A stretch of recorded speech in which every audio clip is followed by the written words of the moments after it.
The night air over Musutafu felt normal at first. Street lights made clean circles on the road. A big hero billboard smiled down at a crosswalk. A couple of late workers hurried home with heads down. Far away, a patrol siren faded into the city noise. Then the sky tore open. It was not lightning. It was not a quirk flare.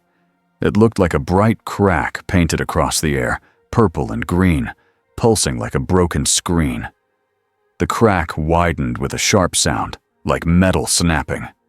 People stopped walking. A woman dropped her shopping bag. A man pointed up and forgot to breathe. Something fell out of the crack. It was a person. A thin man in a purple suit, spinning once as he dropped. He hit the pavement hard, rolled, and somehow popped up like he was jumping onto a stage. He threw his arms wide. "Ladies and gentlemen," he shouted. Voice bright and happy. What a warm welcome. His face was white. His lips were red, stretched into a grin that did not match his eyes. His hair was green and messy, like it had been cut by someone who hated him. People backed away. Some screamed. Some froze. A small kid behind his dad whispered, "Is he a hero?" The man heard it. He turned like a shark smelling blood. "A hero?" he repeated, offended. Then he looked up at the hero billboard. He leaned his head to one side, studying the perfect smile on the poster. "Oh," he said softly, "this place is adorable." A hero patrol arrived in seconds. Kamui Woods swung down first, wooden arms extending like giant vines. Mentalady followed, landing with a heavy step that shook the street. She was not fully giant, but she was big enough to make the air feel tight. "Civilians behind us," Kamui Woods ordered. His voice was calm. "Sir, stay where you are." The man in purple raised both hands. "Sure," he said. "I love rules. I love uniforms. I love branding." He reached into his jacket. Kamui Woods snapped a wooden arm forward, fast and clean, aiming to pin his wrist.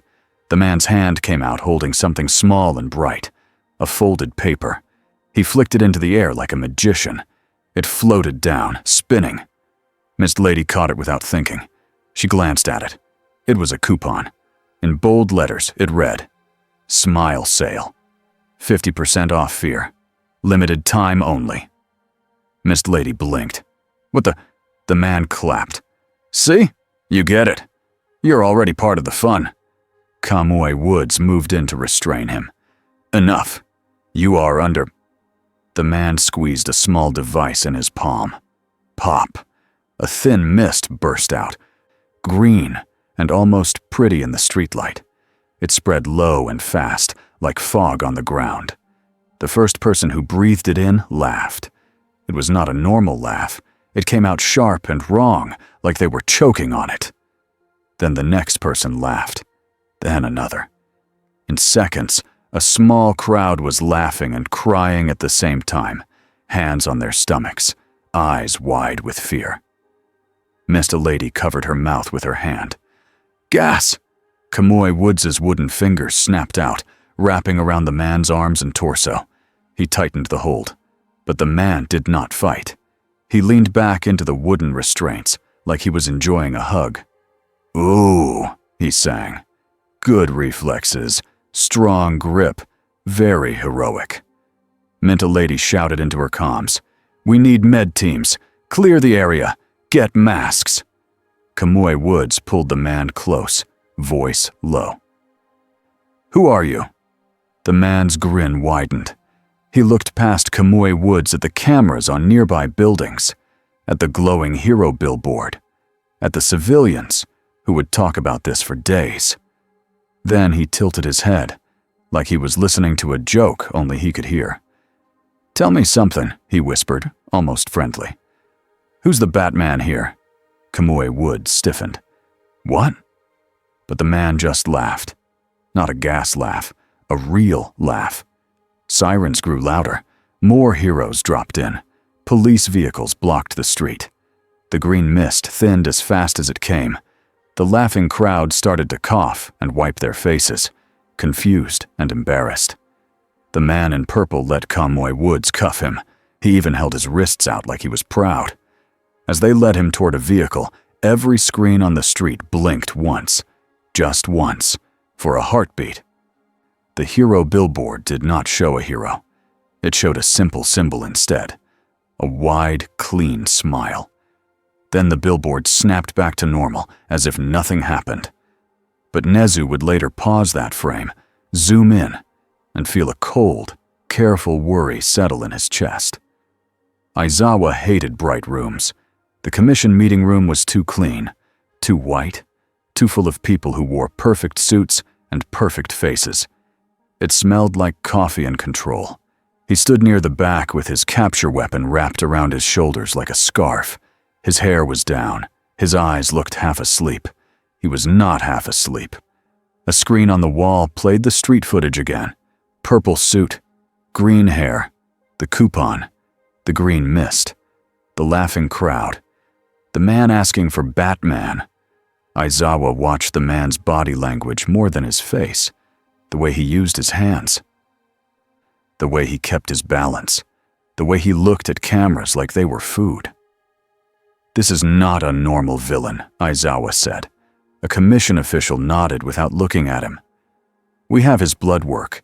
No quirk factor detected." "That doesn't make me feel better," Aizawa replied. Hawk sat on the edge of a table, wings folded tight.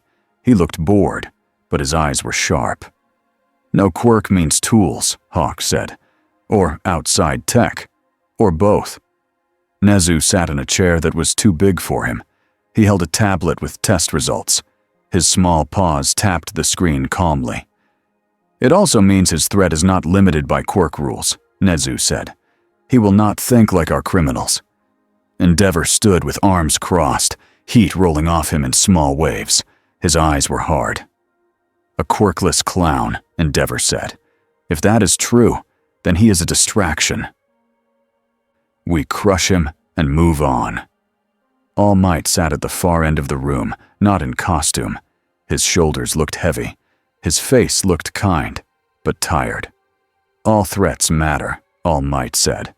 "Even quirkless threats." Endeavor snorted. "Kindness is not a plan."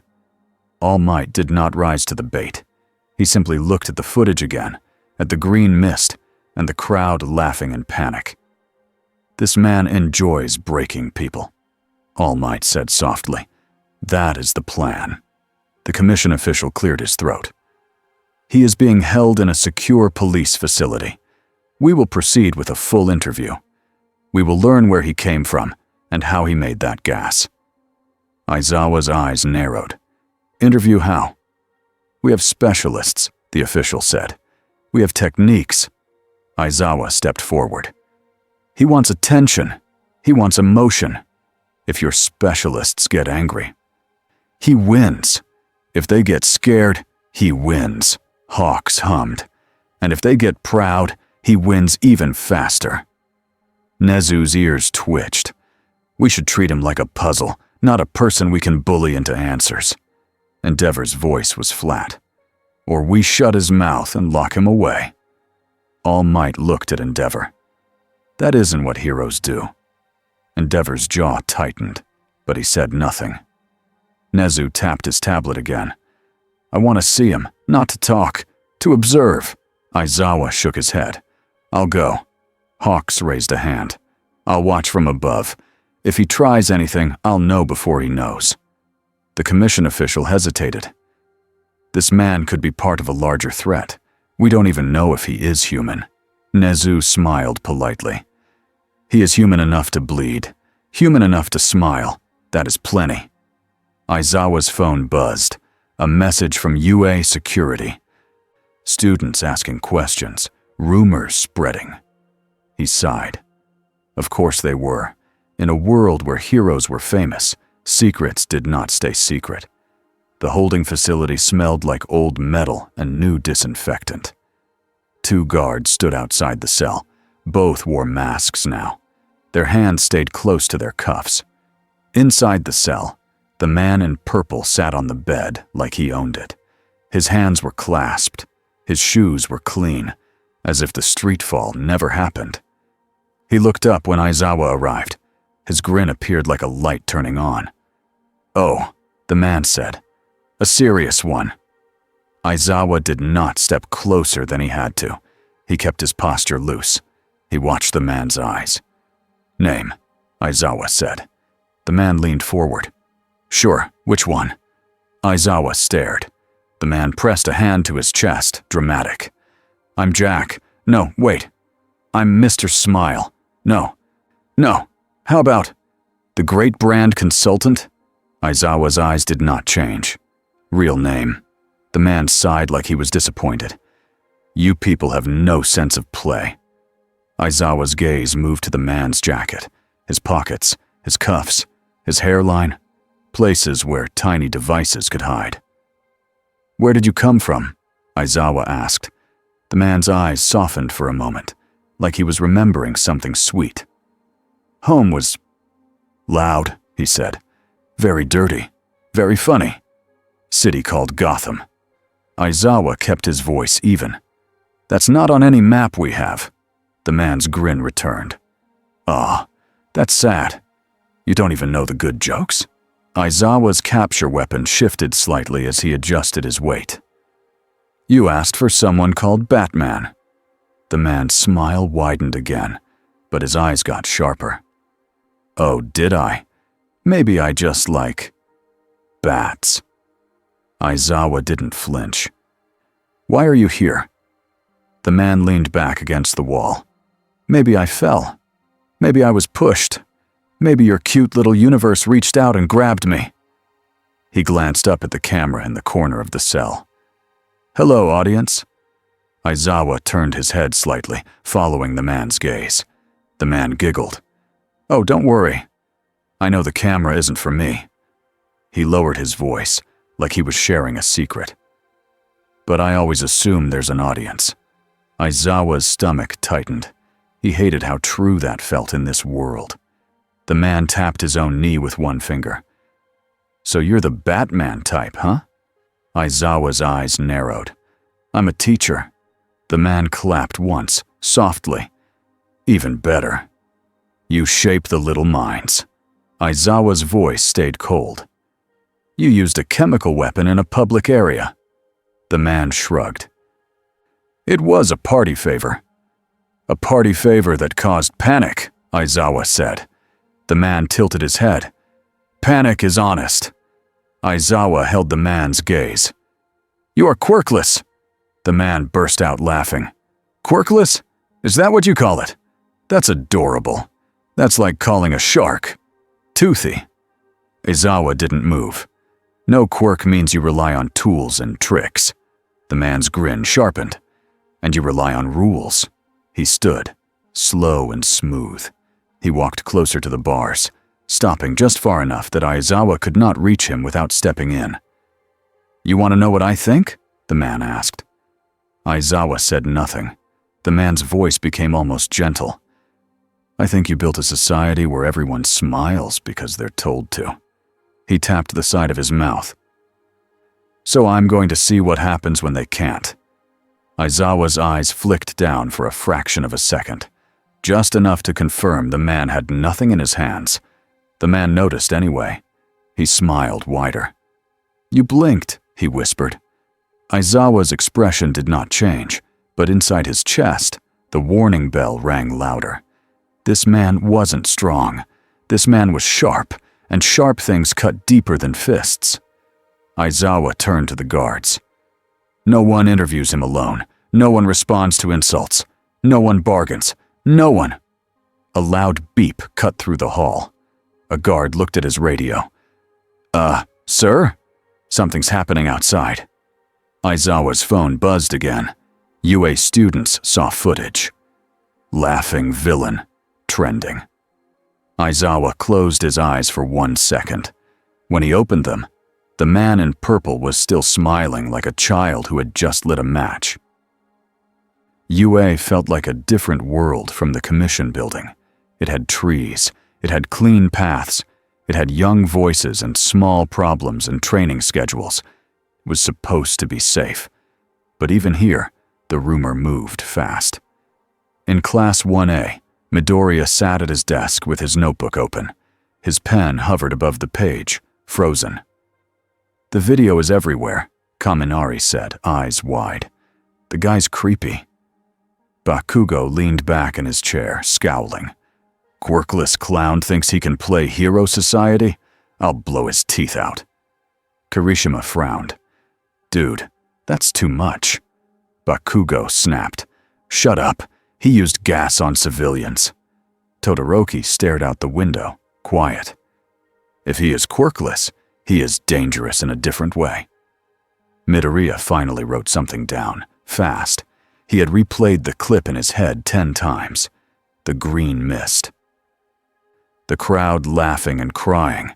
The way the man looked at the camera like it mattered more than the heroes. Midoriya swallowed. He thought about his mother, watching hero news at home. He thought about little kids who trusted heroes because heroes smiled on TV. A man who attacked smiles. That felt personal, in a way Midoriya didn't like. The classroom door slid open. Aizawa walked in. The room went quiet, fast. His eyes moved over them, tired and sharp at the same time. "You're going to hear rumors," Aizawa said. "You're going to want details. You're going to want to help." Bakugo grinned like a wolf. Finally, Aizawa's stare shut him down. "No." Bakugo's grin fell. "What?" Aizawa's voice stayed flat. "This is not a villain you chase for pride. He wants attention. If students get involved, he gets the best kind of attention." Midoriya raised his hand slowly. "Sensei, is he really quirkless?" Aizawa paused, just a beat. "Yes," he said, "as far as we can tell." A low murmur spread. Midoriya's heart beat faster. Quirkless and still doing that? That meant planning. That meant knowledge. That meant the kind of threat you couldn't punch away. Aizawa continued, "You will keep training. You will keep your routines. And you will not go looking for him." Todoroki asked, "What does he want?" Aizawa's eyes narrowed, remembering the man's grin behind the bars. "He wants to prove something," Aizawa said, "and you are exactly the kind of people he wants to use to do it." Midoriya felt a chill. He didn't know the man's name, but he already knew this. That smile was not a smile. It was a weapon. In his cell, the man in purple lay on his back, hands behind his head, staring at the ceiling. He hummed a tune that no one here recognized. A guard walked past with a clipboard. The guard did not look inside. The man's eyes slid to the camera again. He smiled at it like he was flirting with it. "Hero Society," he whispered. "You're going to be so fun." He reached into his sock with 2 fingers and pulled out a tiny folded piece of paper. No one had found it in the search. It was another coupon. He smoothed it on his chest and read it silently, pleased. "Limited time offer. 1 free bad day." He chuckled. Then he closed his eyes, as if he could sleep. But his mind was already moving through the city like a hand through a deck of cards. Who would snap first? Who would lie first? Who would smile for the cameras even while the world burned? He didn't need powers. In a world built on attention, attention was power. The morning of the transport, the commission tried to do everything right. They picked an early time to avoid crowds. They used decoy vehicles. They kept the route secret.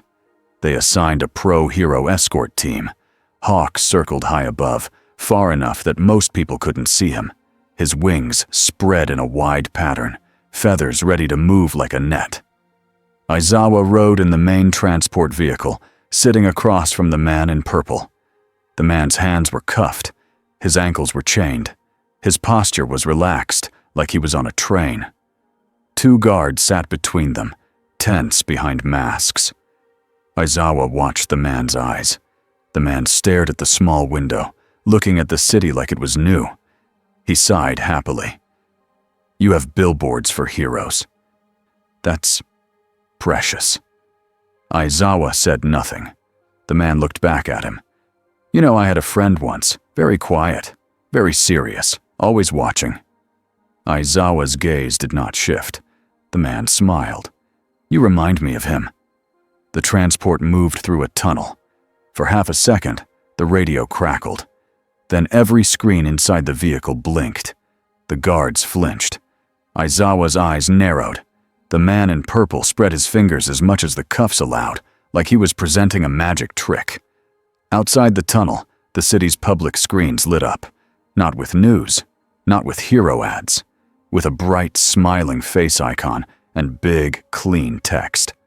Welcome to the Smile Sale. Hawks's earpiece exploded with voices. Screens hacked! Signal override citywide. Commission feed is compromised. Hawks clicked his tongue. So it starts. On a street corner, civilians stopped and stared at the screens. Some laughed nervously because they thought it was an ad. Then the next message appeared. Today's event. Can heroes save people without saving their image? Aizawa's jaw tightened.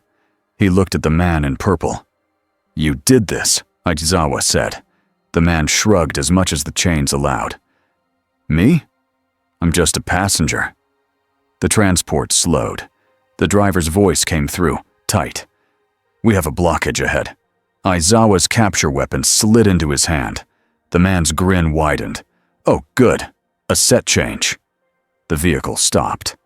Aizawa moved first, kicking open the door. They were near a big plaza. It was supposed to be empty at this hour.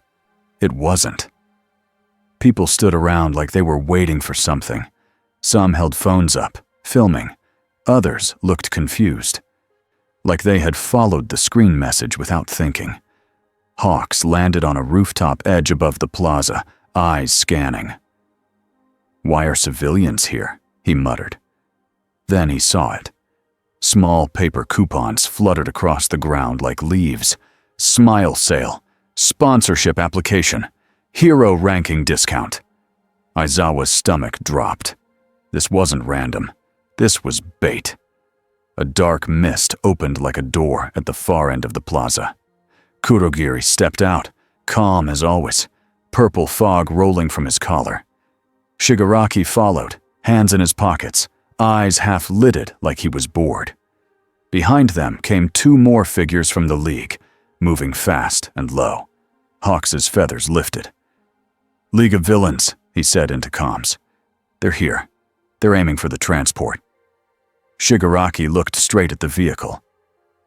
Then his eyes slid to the man in purple as guards pulled him out, still chained. Shigaraki paused. His mouth twitched. That's him, Shigaraki asked, voice rough. The laughing guy? The man in purple tilted his head like he was being judged at a talent show. He smiled at Shigaraki. Hello, grouchy hands. Love the look. Shigaraki's fingers flexed. Annoying. Aizawa stepped forward, placing himself between them. Shigaraki's eyes narrowed at Aizawa. Move! We want him! Aizawa's voice was flat. No! Kurogiri's mist swirled. We can take him quickly. Hawks flicked his wrist. A wave of feathers shot down, slicing through the air like thrown knives, not aimed to kill, but to force space.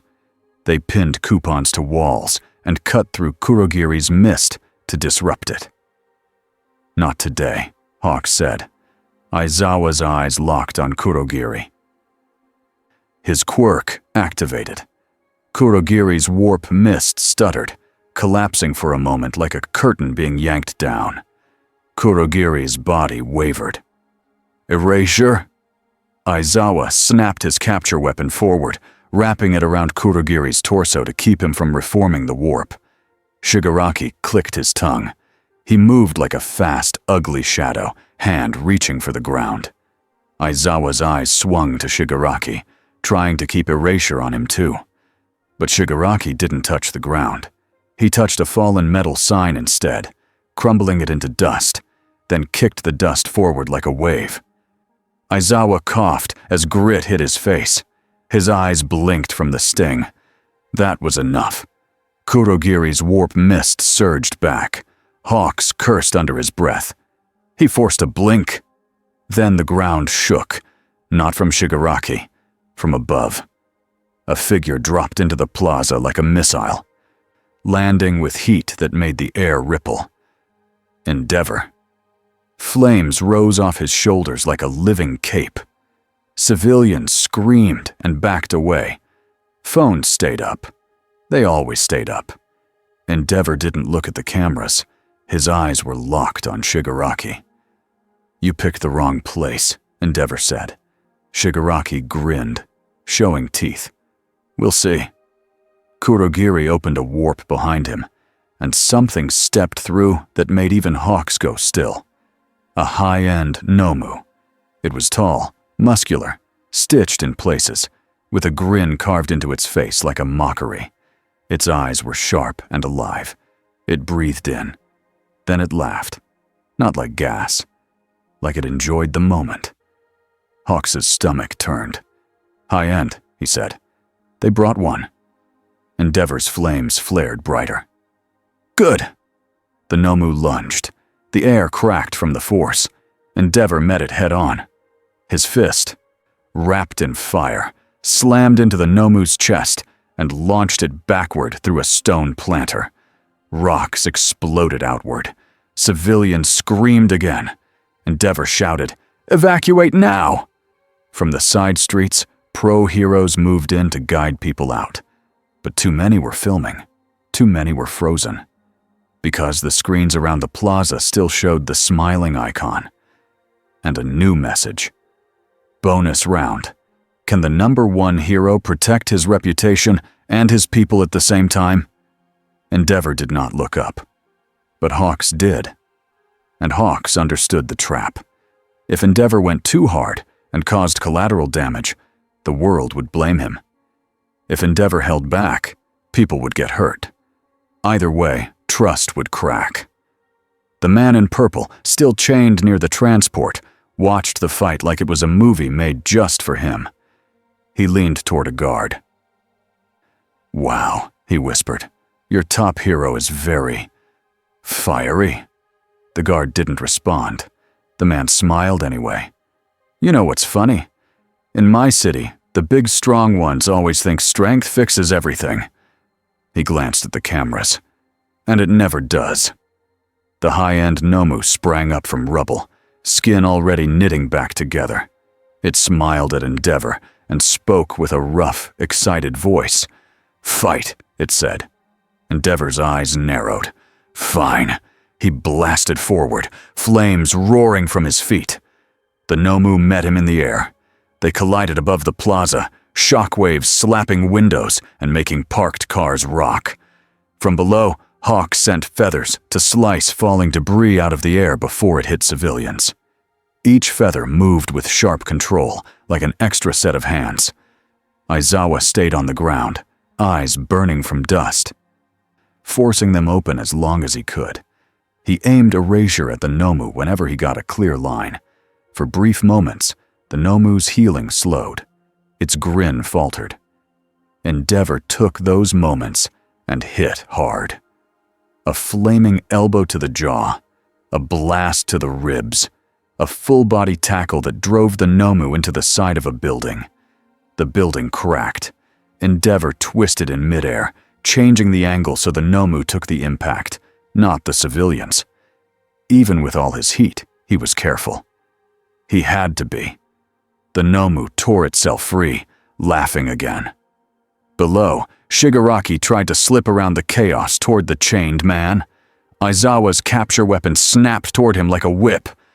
Shigaraki dodged, fast, then lunged again. Aizawa's eyes locked on him, quirk active, stopping decay the instant Shigaraki tried to use it. Shigaraki hissed, annoyed. "You're always in the way." Aizawa's voice was calm, but tight. "That's the job." Then Shigaraki stopped. He looked past Aizawa, to the chained man. The chained man smiled back. And for a second, it looked like two disasters recognizing each other. Shigaraki's mouth curled. "You're not one of us." The man in purple gasped, fuck offended. And here I thought we were bonding. Shigaraki's fingers twitched. We'll take you anyway. He moved. Aizawa moved too. But before they could clash again, something else hit the plaza.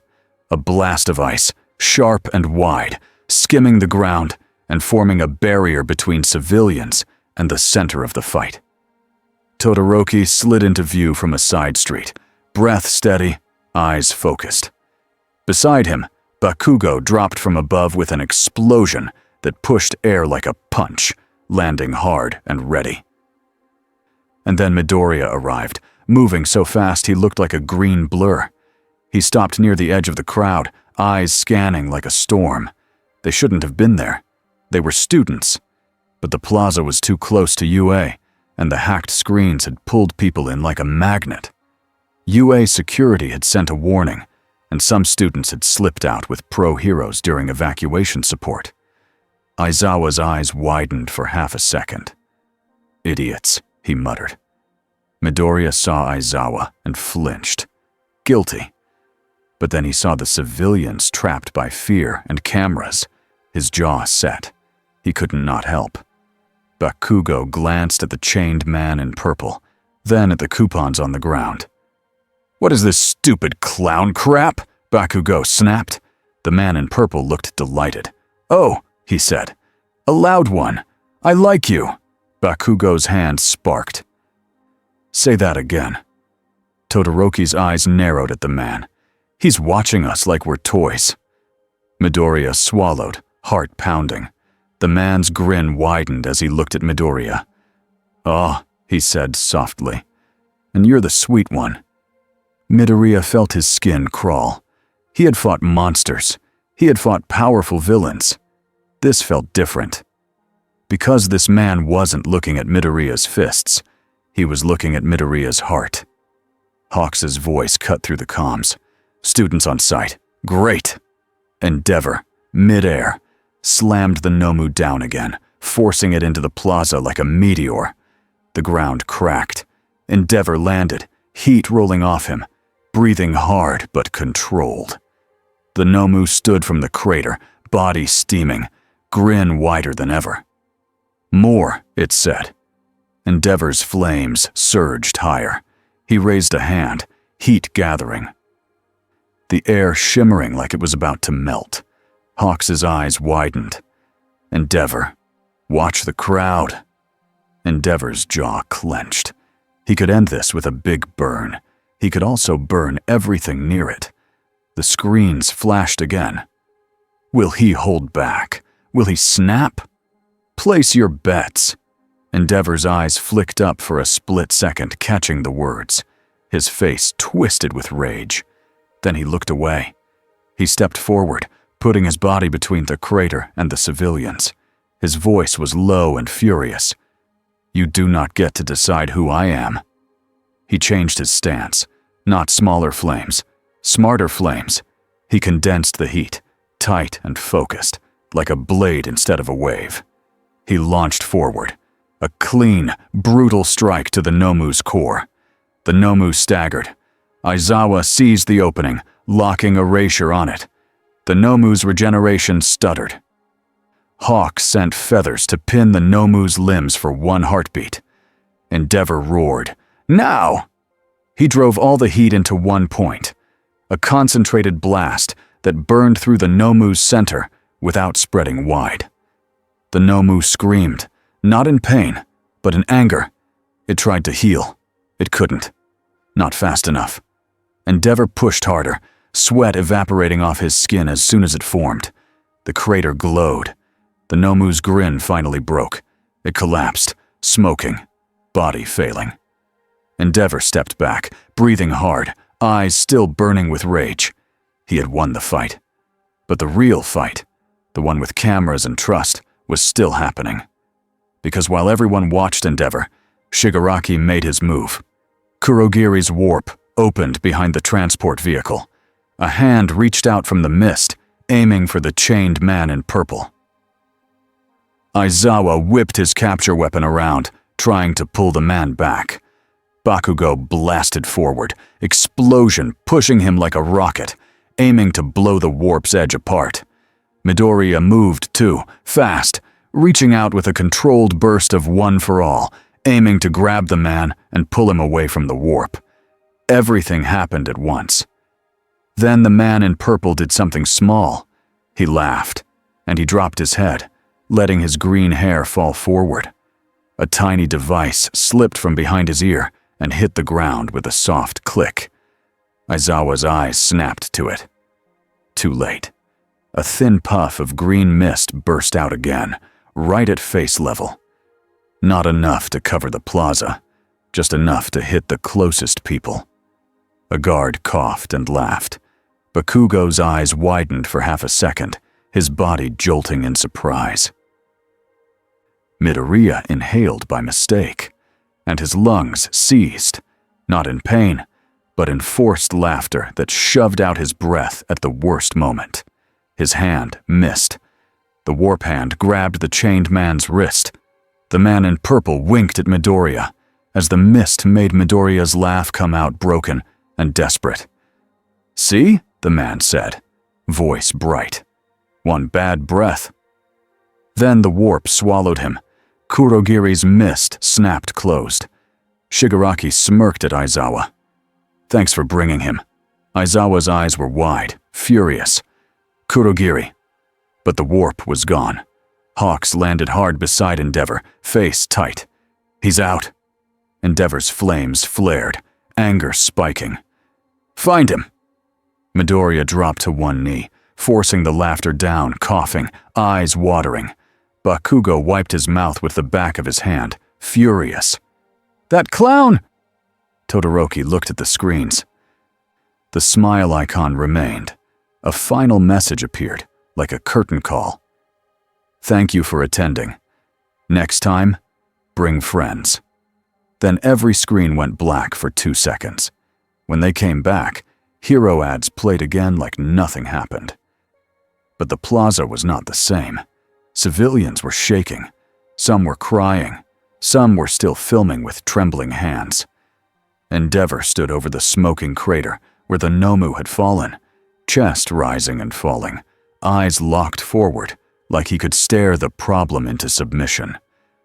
Aizawa's hands tightened on his capture weapon until his knuckles hurt. Hawks stared at the scattered coupons on the ground, the fake sponsor forms, the smile sale papers. Midoriya looked at one coupon near his knee. It had a simple line on it, written in neat handwriting. "Heroes are easy. People are fun." Midoriya's stomach turned. He didn't know the man's real name. He didn't know where he came from. But he understood the danger now, clear as day. This wasn't just a villain trying to win. This was a villain trying to change what winning meant. And the whole world had just watched the first round. The city tried to pretend it was fine. The next morning, the streets still had traffic. Schools still opened. Hero agencies still posted smiling photos online. The weather report still said it would be clear all week, but people kept checking the sky, and people kept checking screens. In coffee shops, the same clip played again and again. Endeavor fighting a high-end Nomu. Civilians trapped in a plaza. Students showing up on accident. And the part that made everyone talk the most. The laughing. Not a fun laugh. Not a happy laugh. The kind of laugh that sounded like fear wearing a mask. Midoriya sat in the UA dorm common room with his phone face down on the table. He could still hear it in his head, the way his own chest had locked up, the way he had laughed when he didn't want to, the way he had missed the grab by inches. Kirishima tried to keep the mood light. At least Endeavor didn't blow up the whole plaza. That was kind of cool. Bakugo slammed a hand on the table. Cool? That clown used a cheap trick and got away. Todoroki didn't argue. He stared at the window like he expected something to crawl through it. Uraraka sat near Midoriya, hands in her lap. "Are you okay, Deku?" Midoriya forced a nod. "Yeah. I keep thinking about the people laughing. They looked like they wanted it to stop. But they couldn't make it stop." He swallowed and lowered his voice. And he looked right at me, like he picked me. Bakugo snorted. If he picks me, I'm ending it. Aizawa's voice came from the doorway. You're not ending anything. The room snapped to quiet. Aizawa looked worse than usual. His eyes were red, like he had not slept. His hair was messy. His shoulders were tense. You're on lockdown rules, he said. No solo training outside. No leaving campus without permission. No chasing rumors. Bakugo stood halfway. This is stupid. Aizawa's stare pinned him down. This is real. Bakugo's jaw clenched, but he sat back down hard. Aizawa looked at Midoriya. Not angry, just serious. You inhaled it, Aizawa said. Midoriya nodded, embarrassed. For a second. It only took a second, Aizawa replied. Midoriya's hands tightened into fists under the table. Sensei, what does he want? Aizawa paused. His mind flashed back to the holding cell, to the grin, to the calm voice talking about smiles and rules. He wants to prove heroes are fake, Aizawa said, not in a punch-the-hero way, in a make-the-world-stop-believing way. Kaminari frowned. But he's quirkless. How? By pushing people, Aizawa said. By making the wrong choice feel like the easiest choice. He turned to leave, then stopped. And if you think being strong makes you safe from that, Aizawa's voice got colder. It doesn't. When he left, the room felt smaller. Midoriya stared at his hands. He thought about one for all, about power, about moving faster than most people could see. None of it had mattered when the gas hit his lungs. Bakugo leaned forward, voice low. We're going to catch him. Midoriya didn't answer. He wanted to say yes. He wanted to promise it. But a sick part of him knew the truth. Catching him was not the same as stopping what he was doing. On the other side of the city, the Hero Public Safety Commission held an emergency press meeting. The room was full of cameras. The officials wore calm smiles. Their words were polished. They said the attack was contained. They said the public was safe. They said UA students had not been in danger. They said a quirkless criminal had used illegal chemical tools. They didn't say his name because they didn't know it, or because they didn't want the world to have it.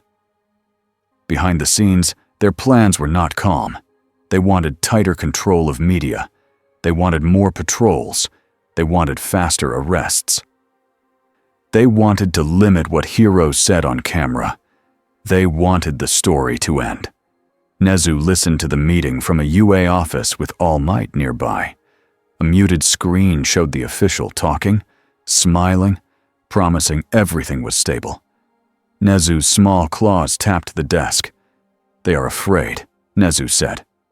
All Might sat with hands folded. His face was gentle, but his eyes were heavy. They have reason. Nezu nodded. Fear makes people choose control. Control makes people break trust. And that criminal knows it. All Might's jaw tightened. He hurts people for fun. Nezu's ears twitched. He hurts hope. That is the bigger injury. All Might looked down at his own hands for a moment. Then he stood. I want to speak to Midoriya, All Might said. Nezu smiled faintly. I suspected you would. All Might found Midoriya alone in a quiet hallway, near the training rooms. Midoriya was staring at a vending machine without really seeing it. All Might didn't joke. He didn't pretend it was normal. He stood beside Midoriya, keeping his voice soft. Young Midoriya. Midoriya jumped a little. All Might. Sorry, I didn't hear you. All Might nodded toward the vending machine. You are not hungry. Midoriya's cheeks warmed. No. All Might waited. He didn't force words. He knew Midoriya needed space to speak. Midoriya finally whispered. I laughed. All Might looked at him. Yes. Midoriya's voice shook. I didn't want to. I couldn't stop it. For a second, I wasn't me. And he used that second. All Might's eyes softened. He used a cheap tool to steal control. Midoriya swallowed. It still happened. All Might placed a hand on Midoriya's shoulder. It was steady and warm. "Listen," All Might said. "A villain can push your body. A villain can push your emotions. But he cannot decide your values unless you give them away." Midoriya's eyes watered, frustrated. "But what if he makes me choose wrong? What if he sets it up so I can't win?" All Might's voice became firmer. "Then you choose what is right, even if it looks ugly on camera." Midoriya blinked. "What?" All Might nodded slowly. "This world loves clean hero stories, smiles, perfect timing. But hero work is not always clean. Sometimes you will be misunderstood. Sometimes you will be blamed." He looked toward the distant city. The symbol of peace was never about looking perfect. It was about standing up anyway. Midoriya's breath steadied a little. All Might added, "That man wants you to doubt yourself. He wants you to believe your heart is weakness." Midoriya clenched his fists. "It's not." All Might smiled. "A real one. Small, not for cameras." "Good." Midoriya nodded, and for a moment he felt the fear shift. Not gone, but moved, like it had a place now. All Might squeezed his shoulder once and stepped away. "One more thing," All Might said. Midoriya looked up. All Might's eyes sharpened. "You don't chase him alone. You don't answer his invitations. If he tries to speak to you, you inform your teachers." Midoriya hesitated, then nodded. "I promise." All Might watched him closely. He knew promises mattered, and he also knew villains like this one loved to test promises. Far below the city, in a place that smelled like old water and dust, Kurogiri opened a warp. The purple mist curled like a doorway. A thin man stepped out. Stretching his arms like he had just arrived at a vacation hotel, he brushed imaginary dirt off his purple suit. "Ah," he said, "new friends." Shigaraki watched him from a cracked sofa. His eyes were tired and irritated. Toga sat on the floor, chin in her hands, staring with bright interest. Twice paced in circles, muttering to himself. Dabi leaned against a wall, arms crossed, looking like he wanted to leave. The thin man bowed. "Thank you for the rescue, Fog Machine." Kurogiri's voice was polite. "We retrieved you because you are useful."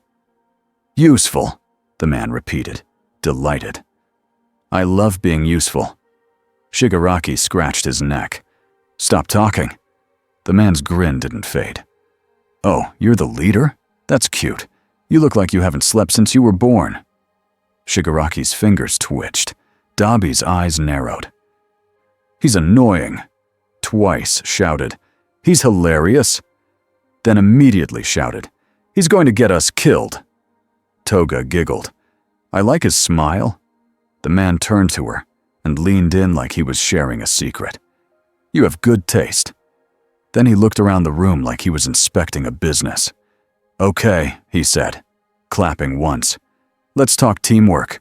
You guys have style, but your branding is a mess." Shigaraki stood. "Branding?" The man pointed at Shigaraki's outfit. "No theme, no logo, no catchy slogan. You want to destroy society, but you haven't even made a poster." Shigaraki's expression turned flat. "I want to erase everything. I don't care about posters." The man's smile stayed, but his eyes sharpened. "Oh," he said, "so you're not here for the joke." Shigaraki stepped closer. "What did you call me?" The man put a hand to his chest. "A passion project."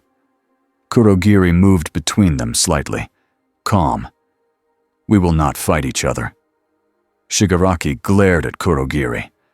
"Why are we keeping him?" Kurogiri's voice stayed polite.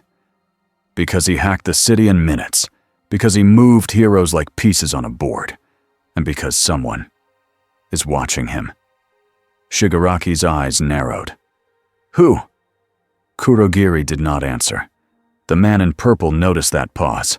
His grin widened like he had found a hidden door. Ooh, he said softly.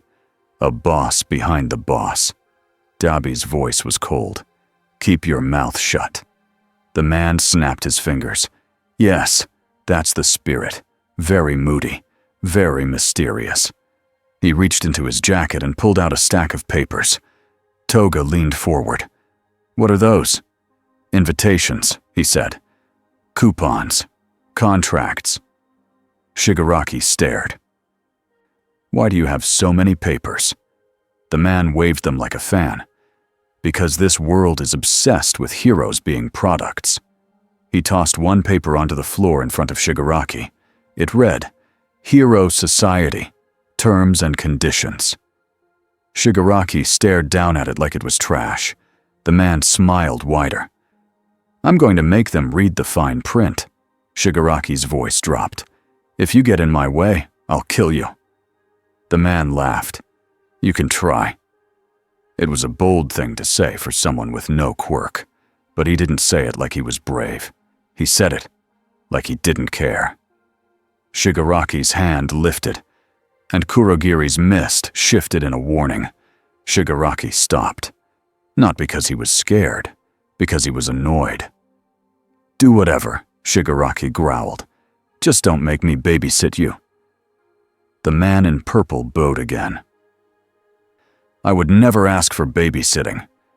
Then he looked up at the ceiling as if he could see through it. And tell your secret boss, he added, voice light. I hate being someone else's toy. I bite.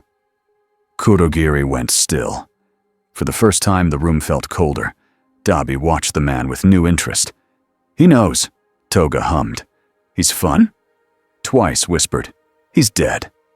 The man in purple simply smiled and began sorting his papers into neat stacks like he was preparing for work. Hawks didn't sleep much either. He sat in a small apartment the commission used for him, legs stretched out, phone in hand, wings folded tight. He replayed the plaza footage again, but not the fight. He watched the screens. He watched the timing. He watched when the message appeared and when it vanished, and how it hit people right as the high end showed up. This guy didn't just hack, Hawks muttered. He directed. Aizawa stood near the window, hands in pockets. He looked like he would rather be anywhere else. You trace the signal? Aizawa asked. Hawks nodded. It bounced through cheap devices all over the city, like a net. But the pattern has a center. He turned the phone screen toward Aizawa. A map, a cluster of points, one area that lit up more than the rest. Aizawa's eyes narrowed. Support item black market. Hawks gave a slow smile that wasn't happy. Yeah, a quirkless criminal needs tools. Tools come from sellers. Sellers come from the underground. Aizawa's shoulders tensed. If he's there, he's building something. Hawks shrugged. Or buying. Aizawa stared at the map. He escaped with the League. That means they want him. Hawks's feathers shifted slightly.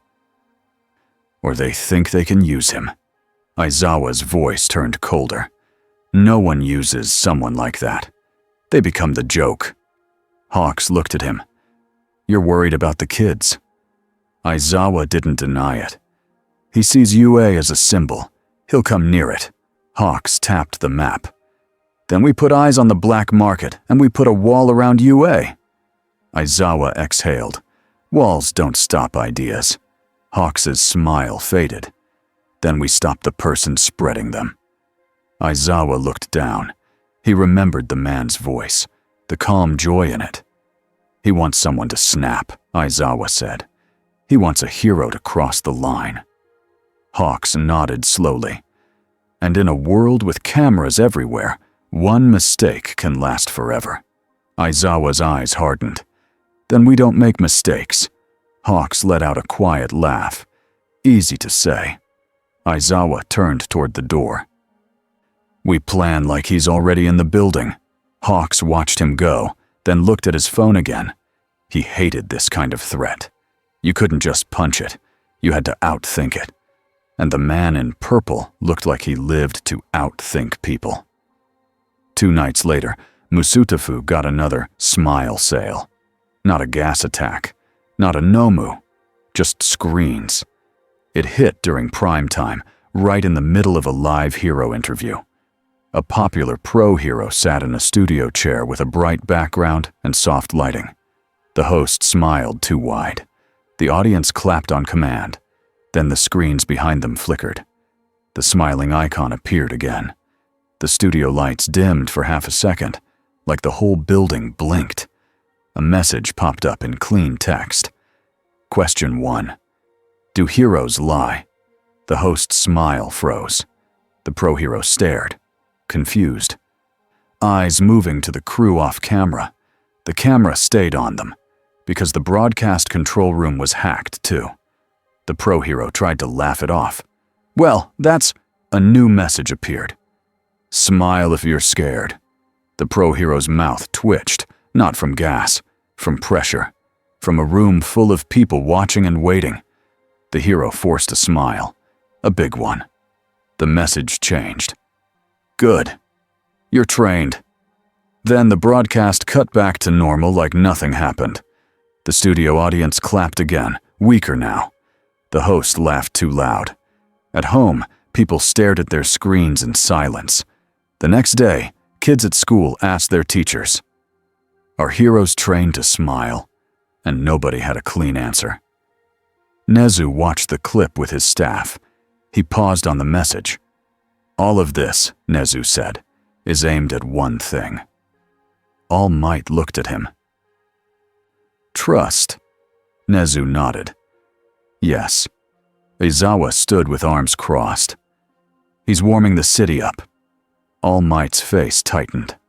For what? Aizawa answered without hesitation. For something personal. The man in purple walked through the underground market like he belonged there. He wore a cheap hood over his green hair. He still stood out anyway, because he walked with the confidence of someone who liked danger. Vendors watched him from behind masks and curtains. Some recognized the grin even under the hood. Some stepped back. He stopped at a stall that sold small devices. Tiny drones, signal jammers, sound chips, support gear that looked half-finished. A seller with gloves leaned forward.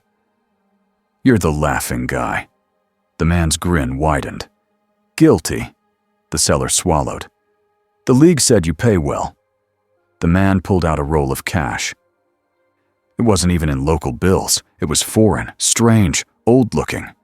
The seller stared. The man shrugged. Money is money. He laid the cash down. I need 2 things. The seller's voice shook. What? The man held up a finger. A way to spread a message without being traced. Another finger. A way to make a crowd choose badly. The seller hesitated. That sounds like... The man leaned in. His voice was playful, but sharp. It sounds like business. The seller glanced around, then slid a small case forward. Inside were chips and vials and parts. The man hummed. Perfect. He opened the case, then paused. He pointed at a cheap stack of hero merch near the stall. Little keychains, smiling hero faces, mini posters. Do you sell those? He asked. The seller blinked. People buy them, even down here. The man laughed quietly. Even down here. He grabbed a keychain with a hero smile and tossed it into the case. The seller frowned. Why? The man winked. Decoration. He closed the case with a click. As he walked away, he pulled out a pen and wrote on a small paper. He stuck it to a wall like an ad. Hiring hero brand ambassadors. Must love cameras. Must love smiling. Then he strolled off, whistling. Behind him, the underground market stayed quiet. Not because it was calm, because everyone felt like something had just entered their world that didn't follow any rules. By the end of the week, the city's mood had changed. Heroes still patrolled. But now, civilians didn't just wave. They watched. They waited to see if the hero's smile was real. Some people started filming heroes, even during normal rescues, looking for cracks. The commission pushed new guidelines. Limit student exposure. Control messaging. Reduce panic. They meant well. But the more they tried to control the story, the more people believed there was something to hide. Midoriya felt it during a simple training session. He ran a rescue drill with Uraraka and Ida. He moved fast, lifted heavy weights, kept his breath steady. But he kept thinking about that message. Smile if you're scared. He wondered if he smiled too much. He wondered if people would think he was fake. And then he hated himself for thinking that. Because people mattered more than image. All Might's words came back. Choose what is right, even if it looks ugly on camera. Midoriya repeated it in his head like a shield. That night, a small package arrived at UA. It wasn't big, it wasn't loud. It was a simple envelope, sealed neatly. Security scanned it. No explosives, no gas, no metal, just paper. Aizawa opened it in a secure room with Nezu and All Might present. Inside was a single page, a sponsorship contract. At the top, in bright letters, UA Smile Partnership Program. Below, it was a list of terms. Heroes must smile at all times during public events. Heroes must never show anger, fear, or doubt on camera. If a hero fails to smile, the public may request a refund. At the bottom was a signature line, signed with a simple letter. J. Aizawa stared at the page. Nezu's eyes narrowed. He's knocking on our door. All Might's voice was quiet. He wants UA to respond. Aizawa's jaw tightened. He wants me to respond. Nezu tapped the paper with one claw. A J, not a name. All Might looked at the letter like it burned. A tease. Aizawa folded the paper slowly. And a warning. Because if he could send this into UA, he could send anything. And that meant the next move would not be a broadcast. It would be a trap. The next morning, the man in purple sat at a table in the League's hideout, making neat piles of paper. Toga watched, amused. You really like paper, he smiled at her. Paper is honest. Paper shows what people agree to. Twice leaned in. You're like a teacher. Then shouted, No, you're like a murderer. He clapped. Both can be true. Shigaraki paced in the background, irritated. When do we destroy something? The man didn't look up. Soon, Dabi scoffed. You keep talking like you run the show. The man finally glanced at Dabi, grin soft but eyes sharp. I don't run the show. He lifted a pen. I write the script. Shigaraki stopped pacing. Script? The man nodded, almost dreamy. This world is obsessed with heroes and stories, so I'm going to give it a story it can't swallow. He tapped the pen on the table. A story where a hero breaks, on camera, in front of everyone. Shigaraki's mouth twisted into a grin. That sounds good. The man smiled back. It will be hilarious. Kurogiri spoke, calm as ever. What is your goal? The man's grin widened. To find out who they really are. He leaned back in his chair. And if they are truly good, he added, voice light, then I get a challenge. He stared at the ceiling again, like he could see a shadow watching. And if they are not, he whispered, then I get a punchline. He began writing a new invitation. This one wasn't for the League. It was for the city. And it was aimed straight at the heart of hero society. 3 days later, Musutafu woke up to a new message on every major screen. Not during a fight, not during a panic, during a normal morning commute, bright letters, clean design. The Hero Smile Festival. Live today. Location, Central Plaza, free entry, free merch, free smiles. Under it, in smaller letters, special guests, your favorite heroes. And at the very bottom, no masks, no lies. Aizawa stared at the announcement in the staff room. Nezu's ears twitched. He's forcing us into public. All Might's shoulders tightened. If we ignore it, people go anyway. Aizawa's voice was flat. And if we go, he gets the stage he wants. Nezu nodded. So we go on our terms. Aizawa looked at the screen again. He didn't know the man's real name, but he knew what the man was doing. He was building a moment big enough to bend the city. And if they failed, it would not just be injuries, it would be belief. The plaza wasn't empty this time. It was packed. Families, students, office workers, fans wearing hero shirts, people holding phones up before anything even happened. A cheap stage had been set up overnight. It looked like a normal event stage, bright and cheerful. Too cheerful. Hawks watched from above again, perched on a rooftop edge. His feathers were spread out, hidden in shadows, ready to move. Endeavor stood with a pro-hero team at the edge of the crowd, jaw tight. He hated being used as a prop. He hated being watched like a product. Aizawa moved through the crowd in plain clothes, eyes scanning for devices, vials, wires, anything. Nezu stayed in a mobile command van with monitors. UA students were not supposed to be here. But Midoriya could see the plaza from UA grounds in the distance, and he felt the pull like gravity. If people were going to get hurt, he wanted to help. He stood at a dorm window with Todoroki and Bakugo. "We are not going," Bakugo growled, like the words hurt him. Todoroki's eyes were calm but cold. "He wants us to watch." Midoriya's hands gripped the window frame. "He wants everyone to watch." Then the plaza screens flickered. The smiling icon appeared, and the crowd cheered like it was a real show. Aizawa's stomach turned.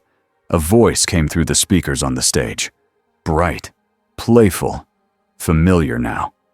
"Hello, Musutafu," the voice said. "Welcome to the Smile Festival."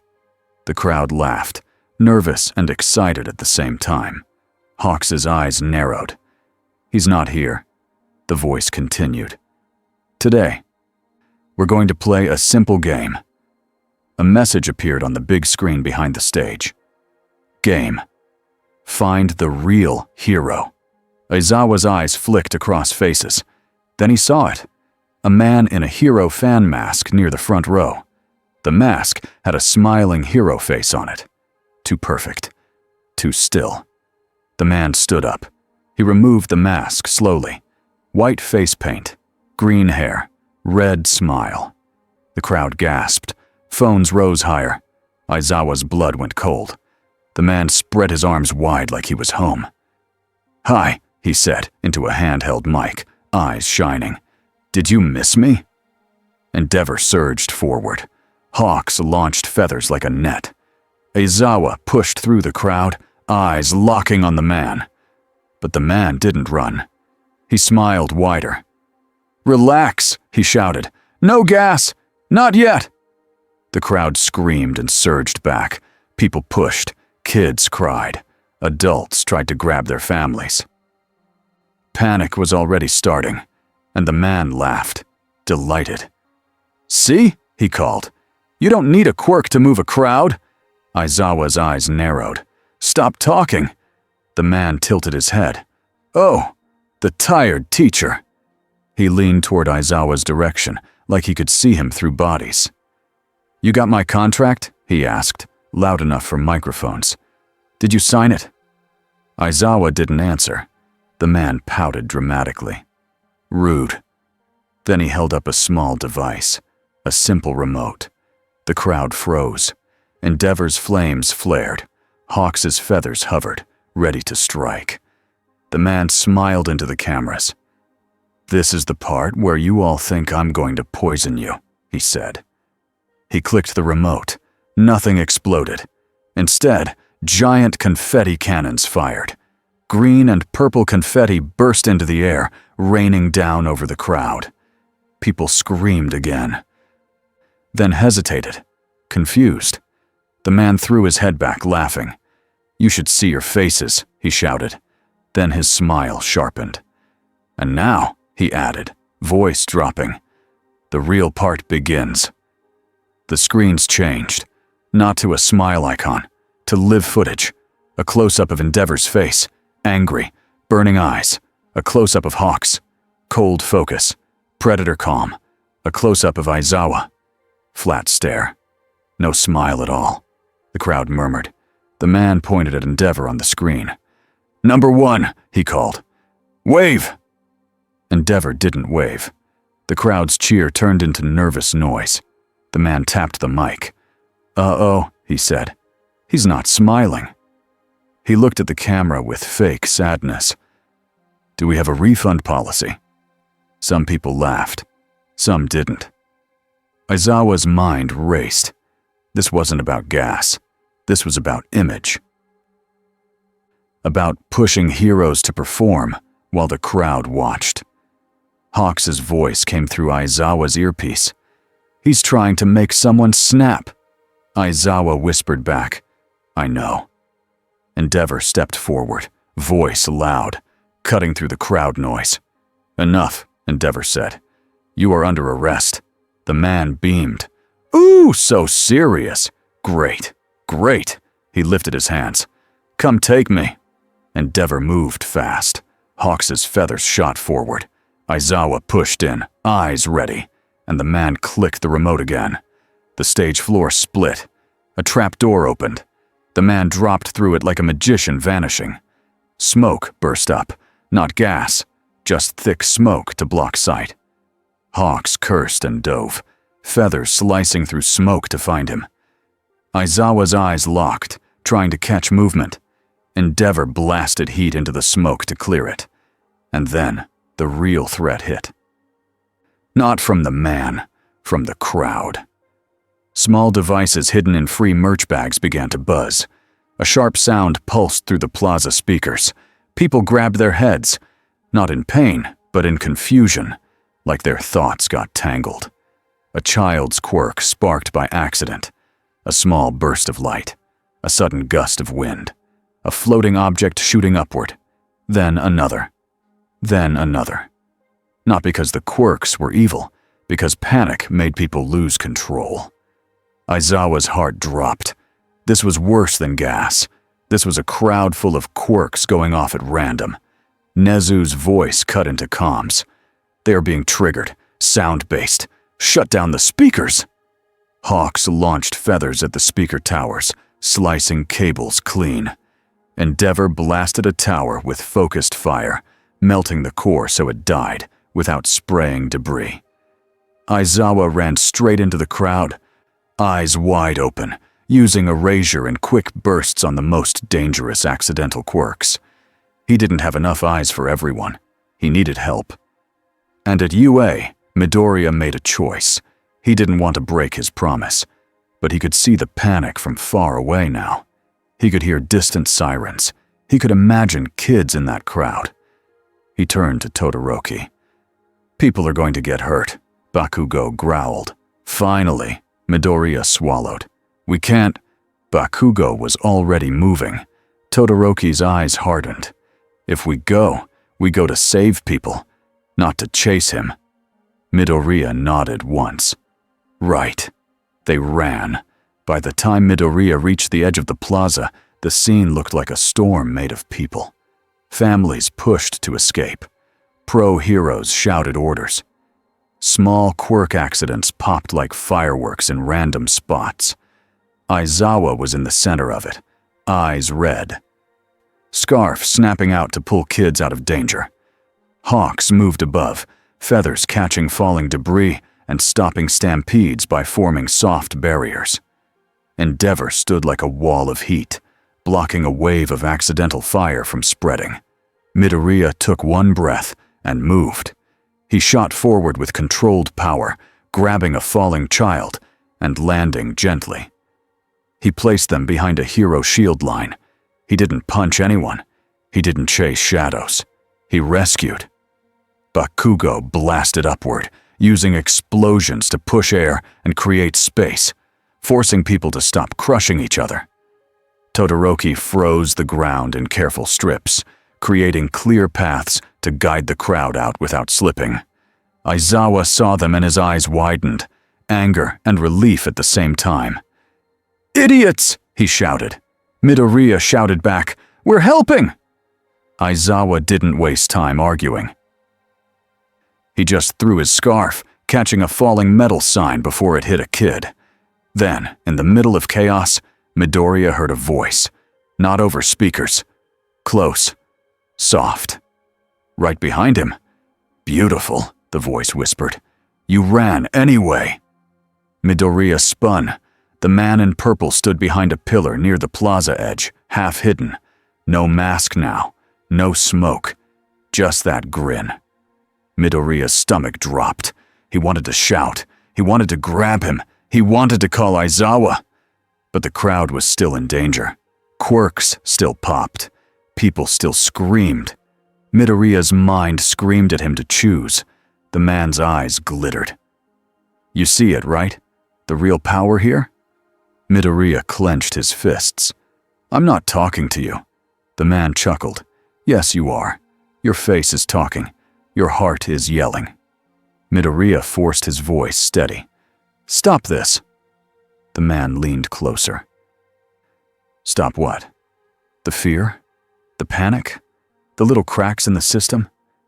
He gestured to the crowd. "I didn't invent that. I just tapped the glass." Midoriya's teeth clenched. "People are getting hurt." The man's smile softened for half a second, almost honest. "People always get hurt." Then it sharpened again. "The question is who gets blamed." Midoriya felt sick. "You're trying to make heroes look bad." The man gasped like he was offended. No. I'm trying to make them look real." He tilted his head. "Tell me, kid, can you save them all and still keep your pretty story?" Midoriya's chest tightened. He thought of All Might's words. Choose what is right, even if it looks ugly. He stepped back, eyes scanning the crowd. A kid near a fallen bench. A woman trapped under a piece of signage. A fire spreading near a vendor stall. Midoriya looked back at the man. "I choose people," Midoriya said. The man's grin widened like he had been waiting for that exact line. "Good," he whispered. "Now prove it." He flicked something small from his fingers, another little sound chip, toward the crowd. Midoriya reacted instantly, moving with speed, snatching it out of the air before it hit the ground. He crushed it in his hand. The man laughed, delighted. "Fast, strong, heroic!" Midoriya's eyes burned. "I'm not your game." The man leaned back. "Oh, you're not the game." He pointed lightly at Aizawa in the center of chaos. "You're the prize," he whispered. Midoriya's blood ran cold. He turned, ready to run to Aizawa. And the man was gone. Not warp mist, just smoke and movement and crowd cover, like he was never there. Midoriya stood for a half second, breathing hard. Then he moved again. Rescue first. Always. By the end of the day, the plaza was cleared. No one died. Many people were hurt, mostly by falls, crowd crush, and quirk accidents. Broken arms, burns, shock. It could have been much worse. That fact did not make anyone feel safe, because everyone knew something now. A quirkless man had walked onto a stage, played with heroes like a toy set, and vanished again. That night, the Commission tried to control the story again. They called it a terrorist disruption. They praised heroes for quick response. They warned people to avoid unofficial events. But the public didn't remember the official words. They remembered the screens showing heroes' faces, forced into a show. They remembered the message: no masks, no lies. They remembered the feeling of being watched. And somewhere in the city, copycats started printing their own coupons. Fake smile sale flyers appeared on walls. Kids dared each other to say, "Smile if you're scared, in school hallways. Teachers got angry. Parents got worried. Heroes got tired. Aizawa sat in his apartment late that night, staring at the sponsorship contract again. The letter J sat at the bottom like a signature carved into the world. He didn't know the man's real name, but he knew one thing for sure. This wasn't going to stop with plazas and screens. The man wanted a hero to break, and Aizawa could feel the pressure building like a hand around a throat. The man in purple sat in the League hideout, humming as he watched the plaza footage on a stolen device. Toga leaned over his shoulder. "That was so cute," she said. "The confetti." He sighed happily. "I know, right?" Shigaraki glared. "You made a mess." The man looked at him. "I made a point." Shigaraki's voice was rough. "Next time, we destroy for real." The man smiled, eyes bright. "Next time, we don't need to." He tapped the screen where Aizawa's face showed up in a close-up. No smile, no fear, just that hard, tired stare. "That one," the man whispered. "He thinks rules keep him safe." He leaned back, hands behind his head. "I'm going to build him a bad day so perfect," he said, almost lovingly, "that he'll finally stop pretending he's just a teacher." Shigaraki's grin returned. "And if he breaks?" The man's smile widened into something sharp. "Then we have a new story," he said. "And this city will never smile the same way again." 2 weeks passed, and Musutafu learned a new habit. People still went to work. Kids still went to school. But everyone kept a second set of thoughts running in their head. Where are the exits? Where are the screens? Where is the nearest hero? And if the hero smiles, is it real? Hawk saw it from the sky. He flew patrol over normal streets and saw normal life, but the shape of it had changed. A mother pulled her child closer when a hero landed. A store owner turned down a TV when a hero had came on. People did not clap as easily anymore. Heroes felt it too. They stood a little straighter. They spoke more carefully. Some smiled wider, like that would fix the problem. Hawks hated that. He hated that the villain didn't even need to show up to be there. He landed on a rooftop and checked his phone. New reports, new rumors, new smile sale flyers found in a school bathroom. A copycat group in cheap face paint had tried to scare people at a station. The real man in purple wasn't doing big attacks every day. He didn't need to. He was letting fear work for him. Hawks breathed out slowly and tapped his earpiece. "Any update from UA?" Nezu's calm voice answered. "Students are safe. Tired, but safe." Hawks looked out over the city again. "And our guest?" Nezu paused for a beat. "Not found. But patterns exist. He enjoys stages. He enjoys rules. He enjoys breaking rules on camera." Hawks gave a small, humorless laugh. "Yeah, I noticed." He pushed off the rooftop and flew again, because if the man wanted a stage, Hawks would find it first. At UA, Aizawa built a routine that had no room for jokes. Morning training started on time. Rescue drills got harder. Evacuation practice happened twice a week. Students learned to move crowds without causing panic. They learned to check for devices. They learned to watch for fake signs and fake free merch. Aizawa didn't say, "This is because of him." He didn't have to. Midoriya felt it in every drill. The extra pressure, the extra rules, the way teachers scanned the room before speaking. After class, Midoriya stayed behind to clean up mats in the gym. His arms ached, but his mind was louder than his body. He kept seeing the man's grin. He kept hearing the words, "You ran anyway."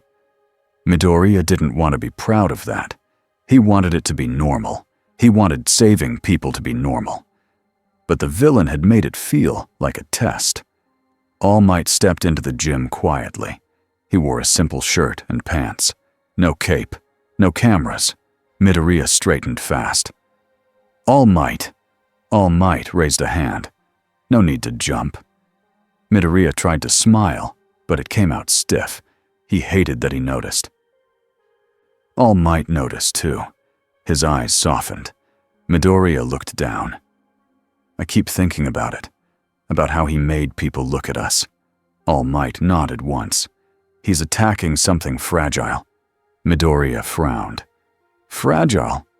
All Might's voice stayed gentle. Trust. It is strong when it is healthy, but it can break if people keep hitting it in the same spot. Midoriya swallowed. How do we stop him? All Might didn't give a big speech. He kept it simple. We keep doing the right thing, he said, even when it is not pretty, even when it is not easy, even when nobody claps. Midoriya nodded slowly. All Might added, and we don't let him pull us into his story. Midoriya thought of the moment near the plaza pillar, the man's voice in his ear, the feeling of being bait. He clenched his fists. I won't. All Might held his gaze. Good. Because he will try again. Midoriya's stomach tightened. Soon? All Might looked toward the window, toward the city. I do not know, but villains like him do not stop when things get quiet. Quiet is only a pause. Midoriya took a breath and went back to cleaning. His hands were steady now. He didn't know what the next move would be. He just knew he had to be ready to choose people again. Every time.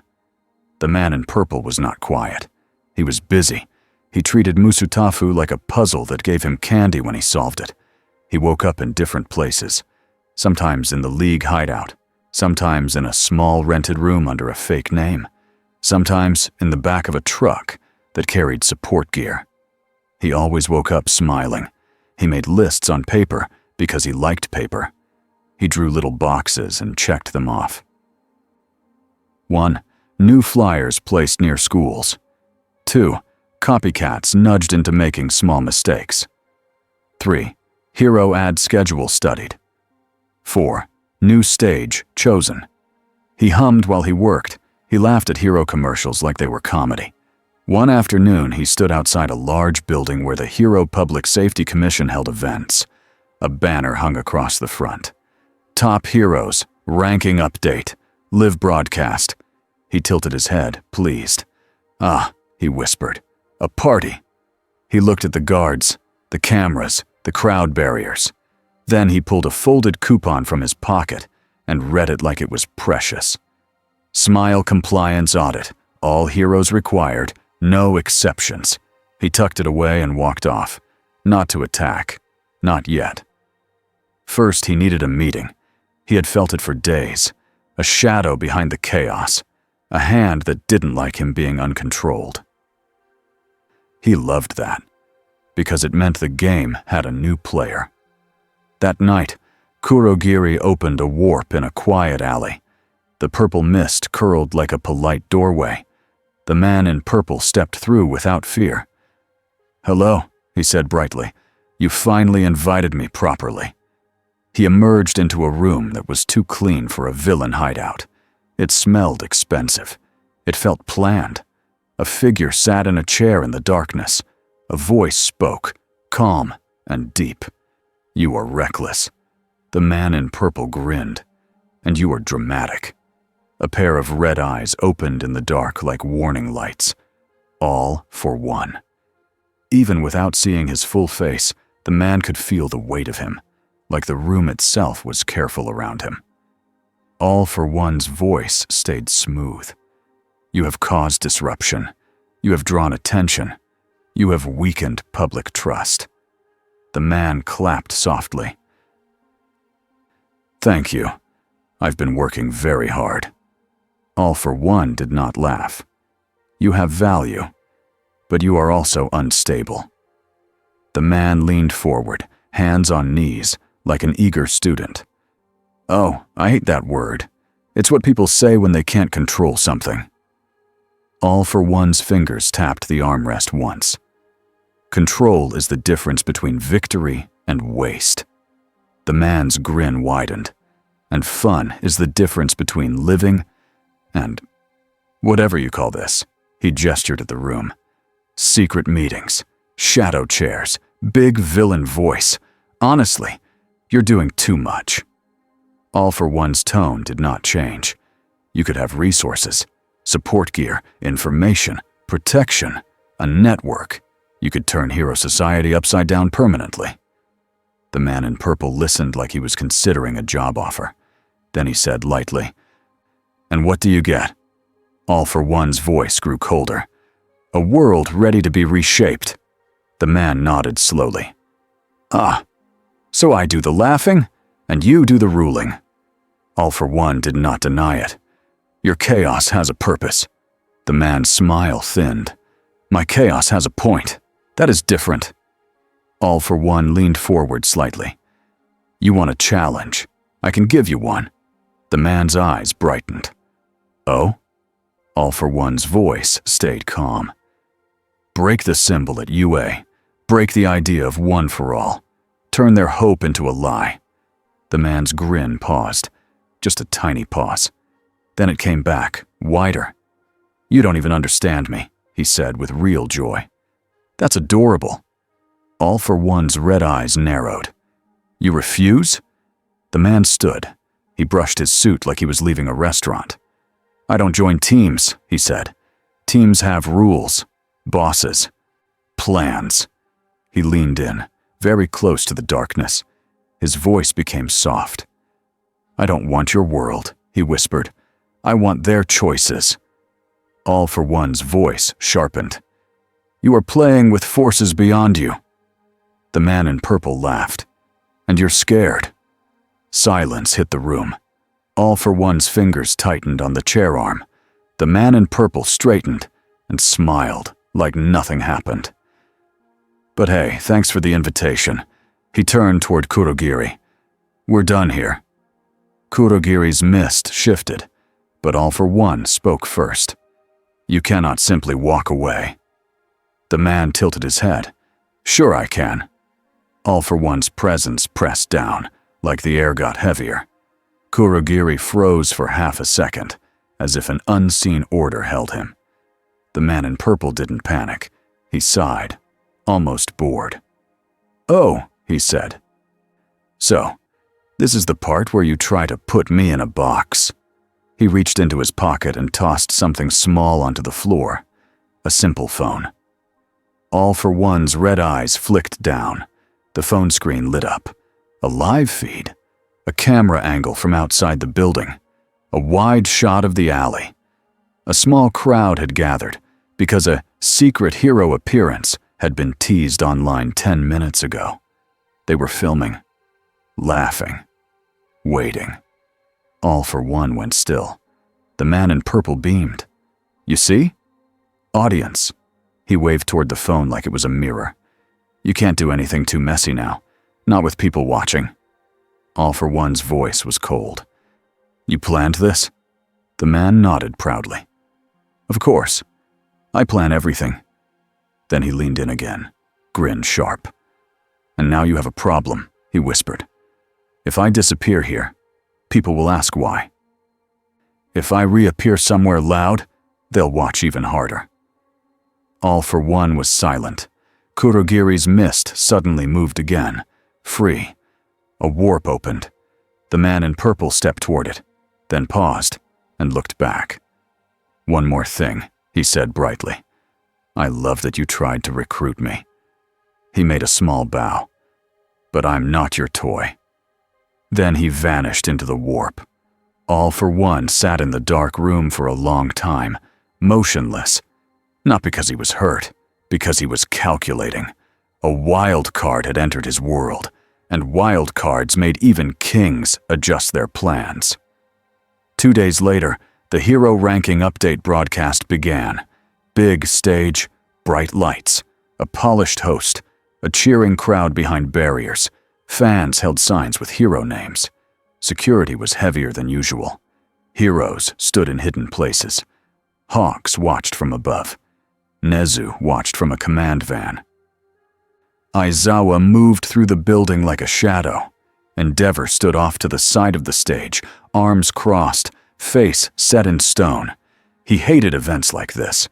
but he understood why they had to do it. If heroes hid, fear would fill the empty space. If heroes showed up, they could show people something steady. That was the plan. Then the cameras blinked. Hawks felt it first. A tiny shift in the broadcast signal, like a finger brushing a wire. He clicked his earpiece. "We've got interference." Nezu's voice was calm but quick. "I see it." Switching to backup feed. The stage lights flickered once. The host froze. Smile strained. The giant screen behind the stage changed, not to the smile icon this time, to a clean white page with black text. "Smile compliance audit. Live." The crowd gasped. Some people laughed nervously, thinking it was a joke segment. Aizawa's eyes narrowed. "He's here." Hawks's feathers lifted. "Where?" A voice came through the speakers, cheerful and clear. "Hello again, Musutafu." The man in purple walked onto the stage from the side, wearing a security jacket like a costume. He held a clipboard. His face was painted. His grin was bright. Cameras swung toward him automatically, because cameras loved weird things. The crowd screamed and cheered at the same time. He waved like a celebrity. "Thank you, thank you. Please, hold your applause. This is very serious work." Endeavor stepped forward, heat rising off him. "You." The man looked at Endeavor like he was admiring a trophy. "Number 1? Still angry? I love consistency." Izawa moved toward the stage edge, eyes locked on the man's hands. Hawks circled tighter above, scanning for devices. The man in purple tapped his clipboard. "Today's audit is simple. We check if heroes can follow the rules they sell." He pointed at the big screen. New text appeared. Rule 1. Smile for the people. The crowd looked at Endeavor. Endeavor did not smile. The man in purple gasped dramatically. "Oh no." Some people in the crowd laughed because the villain was acting like a host. Others looked sick because they remembered the plaza. Endeavor's flames flared higher. Hawks hissed into comms. "Endeavor, don't..." Endeavor didn't blast. He took one step forward, voice loud and controlled. "I will not play," Endeavor said. The man in purple nodded like a teacher grading work. "Good answer." He clicked his pen. The screen changed again. Rule 2. Save people first. Beneath it, a live camera feed appeared, not of the stage. Of the building lobby. A crowd of civilians stood inside. Families, kids, staff. They had been gathered there for safety and screening. Now a set of doors had locked. A bright red light flashed over the doors. A recorded voice played through speakers in the lobby. "Smile." People panicked. A child cried. Midoriya saw the lobby feed from the command van screen where Nezu watched. He had been brought with a small student group as part of controlled security support. Not on stage, not visible. His stomach dropped. Nezu's eyes narrowed. "Those doors are sealed from the inside. Support tech." Hawks snapped. "I'm going down." Aizawa's voice was sharp. "Hawks, find the trigger. Endeavor, crowd control. I'm going inside." On stage, the man in purple leaned into the mic. "Heroes," he announced. "You have 2 jobs right now. Stop me and save them." He spread his arms. "You can't do both perfectly. That's the point." Endeavor's jaw clenched. He didn't even look at the cameras. He looked at the lobby feed. Then he turned away from the stage. He walked toward the building doors. The crowd murmured, confused. The man in purple watched Endeavor go, almost impressed. "Ah, he chose people." He pouted at the cameras. "Bad for my show. Good for your city." Aizawa didn't waste time. He sprinted toward the lobby entrance from a side corridor, already pulling his scarf loose. Hawks dropped from the sky, feathers ready, eyes locked on the stage, and then on the ceiling speakers. "Devices," Hawks muttered. "Where are your toys?" The man in purple saw Hawks and grinned. "Hello, bird." Hawks didn't reply. He flicked 2 feathers like knives, slicing a wire near the stage screen. The screen glitched. The man in purple laughed. "Oh, rude!" He snapped his fingers, and the stage floor dropped again. A trapdoor opened beneath him, but this time, Hawks was ready. He launched a full feather net downward. Feathers shot into the opening and jammed it, clogging the mechanism before it could close. The man in purple yelped as he slipped halfway down, stuck at the edge. His face twisted in surprise for the first time. Hawks landed hard, grabbing the man by the collar and yanking him up. "Gotcha," Hawks said, voice flat. The man in purple wheezed, then burst into laughter. "Oh, that's good. That's very good." Hawks kept his grip tight. "Where's the trigger for the lobby doors?" The man blinked innocently. "What trigger?" Hawks's eyes narrowed. He didn't shake him. He didn't hit him. He kept his voice calm. "You want a reaction," Hawks said. "You won't get one." The man's grin twitched. "Oh, you're trying to be the serious one, too." Hawks pressed a feather tip to the man's wrist, just enough to hurt if he moved wrong. "Answer." The man's eyes flicked to the cameras. He smiled wider. "Look at that," he said to the audience. "A hero holding a quirkless man by the throat." Hawks's jaw tightened, but his hand didn't squeeze. He shifted his hold, moving the grip off the throat and onto the jacket collar instead. Careful. The man giggled. "Good correction. Very professional."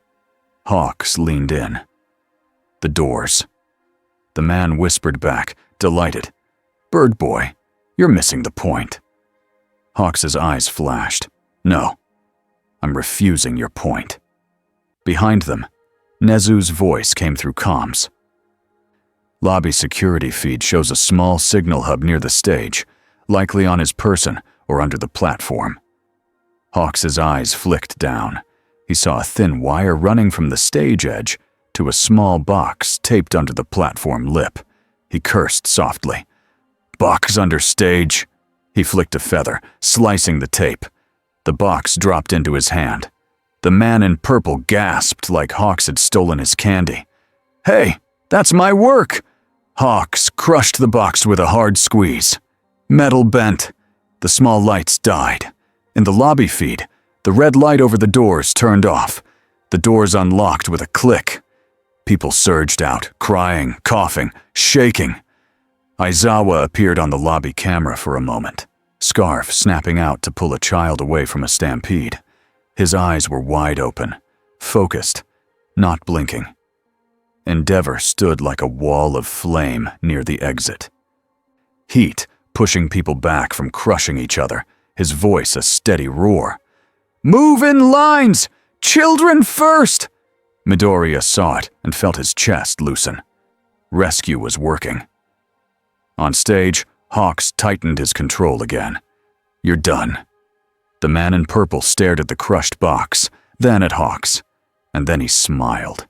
Not because he had won, because he had been stopped. And that was interesting. "I like you," he said. Hawks didn't react.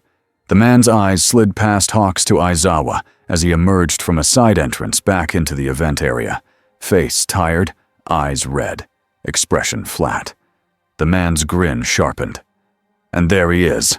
Aizawa walked straight toward them. "Cuff him, now." Hawks pulled out cuffs, fast and clean. The man in purple lifted his wrists willingly, like he was proud again. But as the cuffs clicked, he leaned toward Aizawa. Voice soft enough that only Aizawa could hear.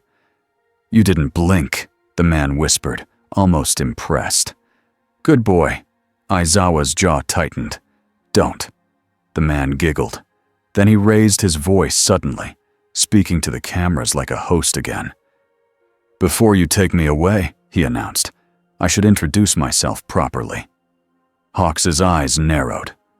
"Don't give him." Too late. The man smiled at the crowd, painted face bright under stage lights. "You can call me," he said, drawing it out, enjoying the attention. "The Joker." The crowd gasped, not because they knew the name, because the name fit the grin too well. Aizawa froze for half a beat, not because the name mattered, because the man had finally chosen to make himself a symbol. Hawks dragged him off the stage anyway. The cameras followed, hungry. And the Joker laughed all the way down the hall, like being caught was just another scene. The commission tried to bury the moment. They cut the broadcast. They pushed emergency hero ads. They told stations to stop replaying his face. It didn't work. People had already recorded it on phones. They shared it. They slowed it down. They made it into clips.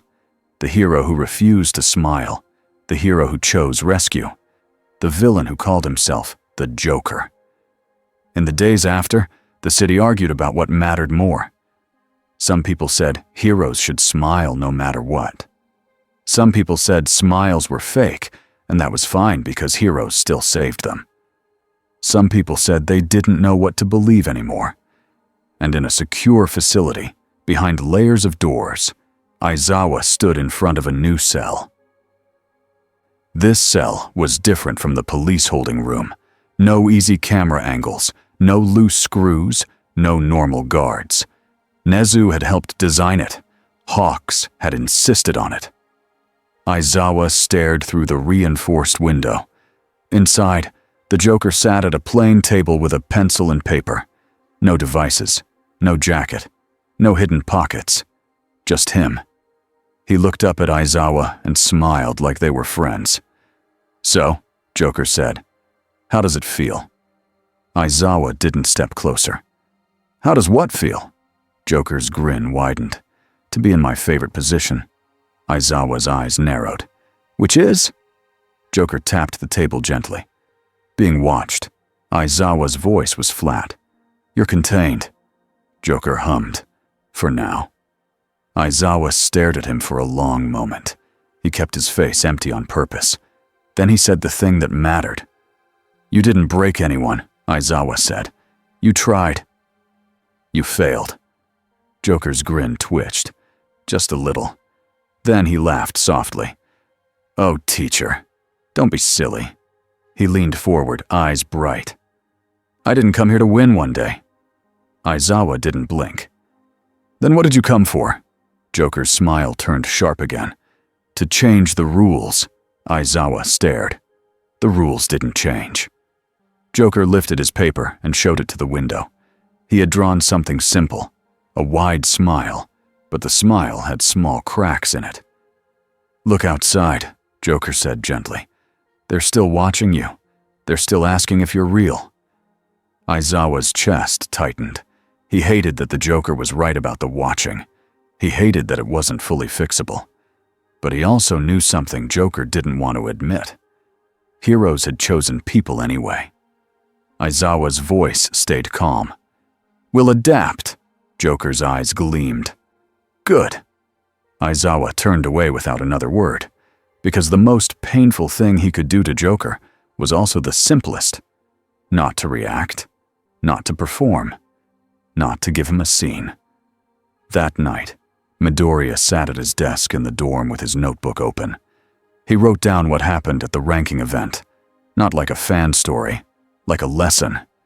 He listed the steps, how the trigger worked, how the crowd reacted, how Endeavor chose rescue, how Hawks caught the villain, how Aizawa didn't blink in the lobby chaos.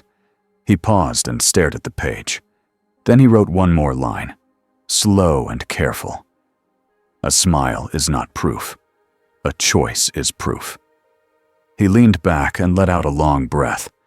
Outside his window, the city lights blinked like they always had. But the city felt older now, not broken, just more aware. Midoriya thought of the Joker's eyes on him near the pillar. He thought of the way the Joker had wanted him to chase. Midoriya had chosen people instead. He didn't feel perfect about it. He felt tired. But he also felt steady. And for the first time in weeks, he thought he could sleep. Epilogue. The rain was light that morning. Not enough to flood the streets. Just enough to make the sidewalks shine. Aizawa walked the UA halls before students woke up. He did it when his mind was loud. He checked doors. He checked cameras. He checked the small things. Not because he thought the Joker would appear in UA again, because he refused to let fear make him lazy. He stopped at a window that faced the city. In the distance, a giant hero billboard showed a smiling face. It looked normal. Aizawa stared at it for a long time. He thought about how the Joker had called him a teacher, like it was an insult. Aizawa didn't see it as an insult. Teaching meant shaping choices, and Joker had tried to poison choices. Aizawa turned away from the window and kept walking. Down in a secure facility, the Joker sat in his cell with a pencil. No cameras pointed at his face now. Not the kind he liked. He still smiled anyway. He drew another coupon on his paper, neat and pretty. Smile sale, closed temporarily. He added smaller text beneath it. Reopening soon. He giggled softly, like a kid with a secret. A guard walked past the cell and didn't look in. The Joker's smile thinned for a second. Then he shrugged and went back to drawing. On another page, he wrote a name in large letters. Gotham. Under it, he wrote another name. Batman. He tapped the pencil against the paper, thinking, this world had no Batman. Not exactly, but it had something else. A symbol that refused to quit, even when it hurt. A teacher who refused to blink. A boy who chose people over the chase. Joker's grin returned, bright and pleased. Good, he whispered to himself. That means it's not boring. Back in Musutafu, people still went outside. They still bought hero merch. They still watched hero interviews. But now, when a hero smiled, some people didn't just clap. Some people watched the hero's hands. They watched where the hero ran first. They watched who the hero picked up. And little by little, a different kind of trust started to grow. Not the kind that came from posters, the kind that came from choices. Midoriya walked to class with his hood up against the rain. Bakugo walked beside him, hands in pockets, scowling at the weather like it offended him. Todoroki walked on Midoriya's other side, quiet, calm. Midoriya looked up at a billboard as they passed. The hero on it smiled perfectly. Midoriya didn't smile back. He just kept walking, because the world would keep testing them, and they would keep answering the same way. Not with a perfect face, with the right choice.